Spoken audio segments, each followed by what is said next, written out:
2절 요담이 그의 아버지 우시아의 모든 행위대로 여호와 보시기에 정직하게 행하였으나 여호와의 성전에는 들어가지 아니하였고 백성은 여전히 부패하였더라.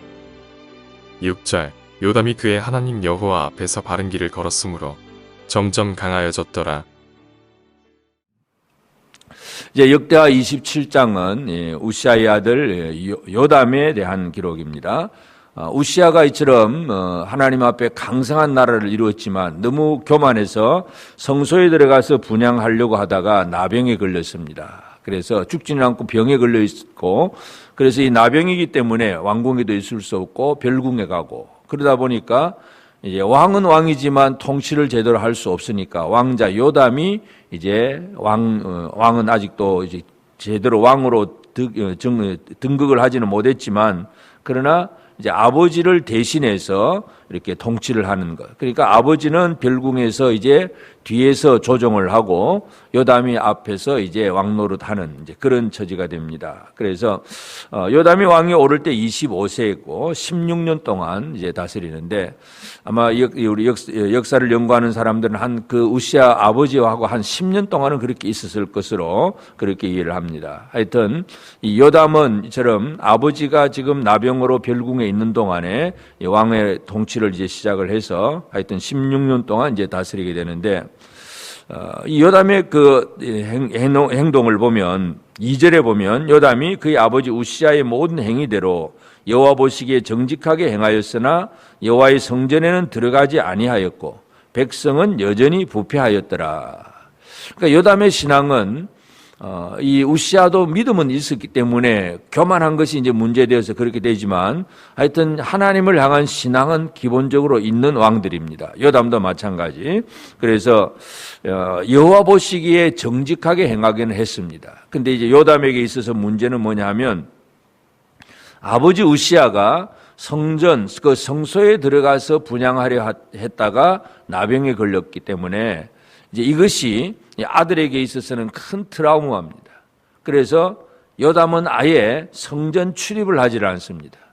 아주 성전에 가서 왕으로서 절기에도 가서 예배를 드리고 제사를 드리고 제물을 가지고 가고 뭔가 이 하나님 앞에서 예배하는 모습, 온 나라의 그 백성들 앞에서 대표적으로 예배하고 기도하고 드리고 하는 이런 일들이 왕에게는 꼭 필요한 일인데 이것을 하질 않습니다. 여호와의 성전에 들어가지 아니하였고 하는 얘기는 그만큼 아버지가 성전에 들어가서 물론 이제 지나쳐서 성소까지 가려고 했던 것이 문제지만, 그런데 그렇게 하지 아니하고 이제 요담은 아예 성전 출입을 하질 않습니다. 이것이 또 큰 문제입니다. 그래서 백성은 여전히 부패하였더라. 왕이 성전에 가서 예배하는 일을 하지 않으니까 그 다음에 백성들도 따라하게 된다는 겁니다. 그래서 이 백성들도 하나님 앞에서 온전한 예배를 잃어버리게 되고 뭔가 문제가 생긴다 하는 것을 알 수가 있습니다. 그래서 이 요담의 그 삶의 특징은 바로 신앙 자체가 없어진 건 아니지만 소극적인 신앙. 그래서 뭔가 어떤 상처와 아픔이 있으면 그것 때문에 이제는 큰일 났다, 못하겠다 하고 아예 주눅 들어 있는 그런 상황입니다. 물론 이제 그가 왕으로서 다른 일을 못한 건 아닙니다. 다른 일은 뒤에 보면 뭐 성전 윗문도 건축하고 오벨 성벽도 증축을 하고 유다 산중에 성읍도 세우고 견고한 진영과 망대를 세우고 아람과 싸워서 전쟁을 이기기도 하고, 그래서 아람 사람이 3년 동안 조공을 바치기도 하고, 그러니까 이 왕으로서의 어떤 통치하는 능력을 잊고 하나님 앞에서 강성해지긴 합니다. 6절에도 요담이 그의 하나님 여호와 앞에서 바른 길을 걸었으므로 점점 강하여졌더라.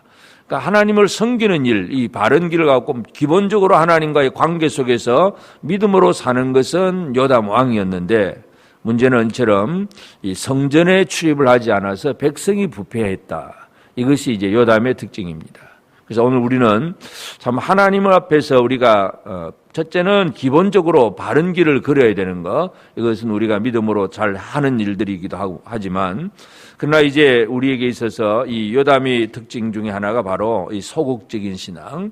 그래서 당연히 예배해야 될 것을 성전에 가면 큰일 날 것 같아서 아예 예배를 못하고 있는 것. 이 코로나 상황이 지금 우리에게도 여러 가지 많은 시사점을 주고 있는데 이러한 것들이 우리에게는 두려움이 되고 염려가 되어서 이제 예배 자리를 아예 못 나온다는 것, 예배하는 일을 아예 못하고 그냥 지키고 나는 내 나름대로 살아야 되겠다 하는 생각들. 기본적으로 하나님을 섬기는 신앙은 있는데 하나님 앞에 이 예배하는 일에 뜨거운 그 어떤 일을 못하는 것, 이것이 바로 요담의 특징인데 바로 그러한 일들이 우리에게도 얼마든지 있을 수가 있습니다. 그래서 참 우리가 뭔가 지나치면 문제가 되는 것이 우시아 왕이었고 아들 요담은 또 지나침이 아니라 아예 성전 예배 자체를 못하는 이런 아주 주눅이 들거나 소극적인 그러한 마음이 들고 그래서 이것들을 못하는 그런 모습들을 우리가 보게 됩니다. 우시아나 요담이나 다 하나님을 향한 언제나 기본적인 신앙생활은 다 하고 있습니다. 언제나 하나님을 섬기는 사람들이지만 그 말씀대로 살려고 애를 쓴다고 하지만 어떤 사람은 너무 잘 되어서 지나치게 자기가 모든 걸 다 하겠다고 하는 것이 바로 우시아 왕이었다고 하면 요담 왕은 아예 이제 그것이 아버지의 그 아픔이 이제 트라우마가 되어서 아예 성전 가까이 들어가지도 않는 것. 그 결과가 바로 백성은 여전히 부패하였더라. 그러니까 왕이 왕으로서 하나님 앞에 나아가서 성전에서 예배 드리고 제사 드리고 하는 이 모든 일들을 하지 않으면 결국은 이 영향력이 악한 영향력이 되어버립니다.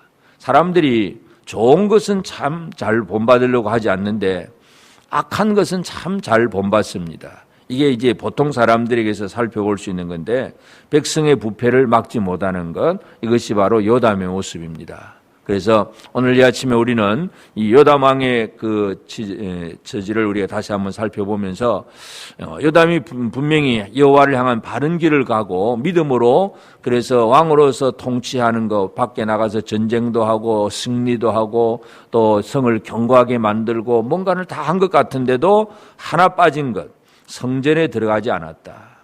왕으로서 성전에 들어가지 않은 이것이 백성들의 부패의 원인이었다는 것, 이것을 우리가 다시 한번 기억합니다. 그래서 우리가 이사야서를 보면 이사야 선지자가 바로 이 시대에 예언한 선지자입니다. 그래서 이사야 시대에 이사야가 1장 2장에서 보면 이 유다의 죄악에 대해서 아주 책망을 합니다. 그래서 하나님 앞에 성전에 예물을 가져오기는 하는데 그저 예물만 있는 것이고 죄악은 그대로 있는 것. 그래서 하나님과 사람 사이에 뭔가 이 형식적인 신앙생활. 그래서 하나님께서 그 이사야 1장에서 보면 성전 마당만 밟는다. 이제 이렇게 표현을 합니다. 그래서 형식적으로 뭔가 신앙을 가지고 있는 것 같은데 진정으로 하나님을 향한 온전한 섬김이 없는 예배가 무너진 그런 모습들에 대해서 책망을 합니다. 그래서 오늘 이 아침 우리는 이 요담의 지적을 바라보면서 나는 과연 하나님 앞에 언제나 믿음은 기본으로 다 가지고 있지만 그러나 어떤 문제 때문에 어떤 트라우마 때문에 이건 안 한다, 이건 못 한다 하는 그런 것들이 있다면 그건 과연 내게 있어서는 어떤 문제인가를 한번 살펴보게 되기를 바랍니다. 다른 건 다 하는데 나는 기도는 못해.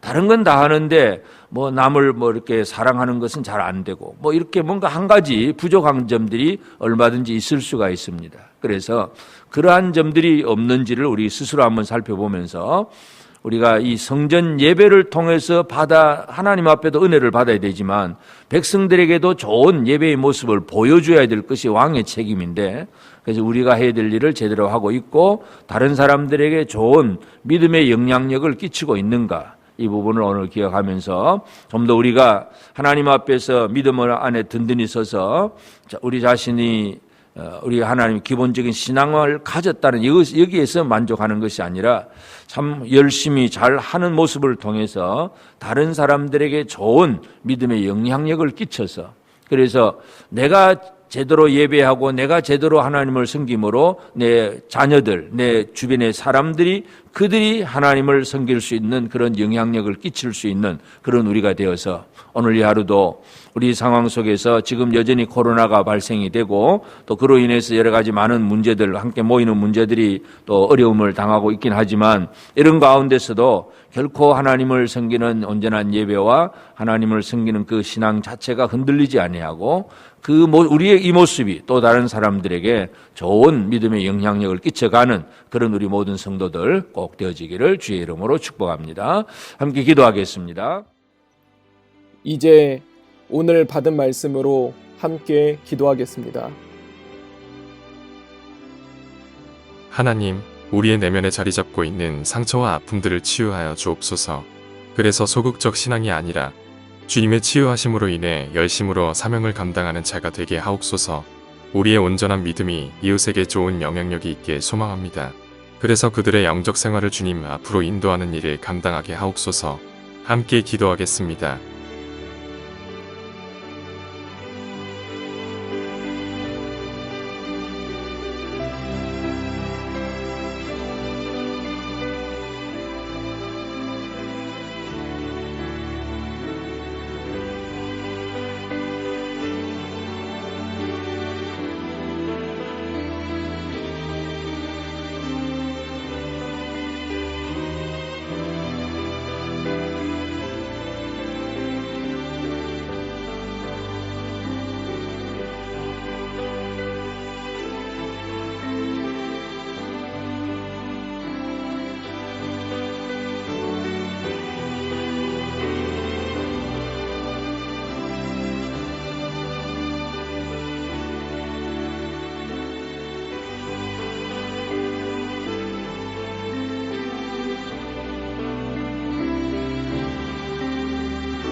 이제 오늘의 기도 제목을 가지고 합심하여 기도하도록 하겠습니다.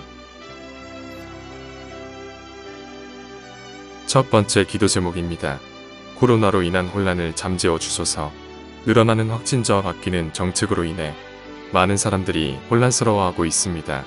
그것은 예배에도 지장을 주고 있는데 주께서 이 혼란을 잠재워 주시고 지혜롭게 이 어려움들을 이겨내게 하옵소서. 함께 기도하겠습니다.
두 번째 기도 제목입니다. 예배를 위해 기도합니다. 매일 드리는 예배 가운데 충만한 은혜가 임하게 하여 주옵소서. 성도들 마음 가운데 예배를 사모하는 마음을 가지게 하시고 예배를 향한 기대를 가지고 예배의 자리로 나아가게 하소서. 함께 기도하겠습니다.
세 번째 기도 제목입니다. 우리의 다음 세대들을 인도하여 주옵소서. 코로나로 인해 많이 힘들어하고 있는 교회 학교입니다. 예배에 어려움이 없게 하시고 주님의 치유하심으로 아이들이 강건해질 수 있게 하소서. 함께 기도하겠습니다.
이제 개인의 기도 제목을 가지고 하나님 앞에 기도하시기 바랍니다.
수고하셨습니다.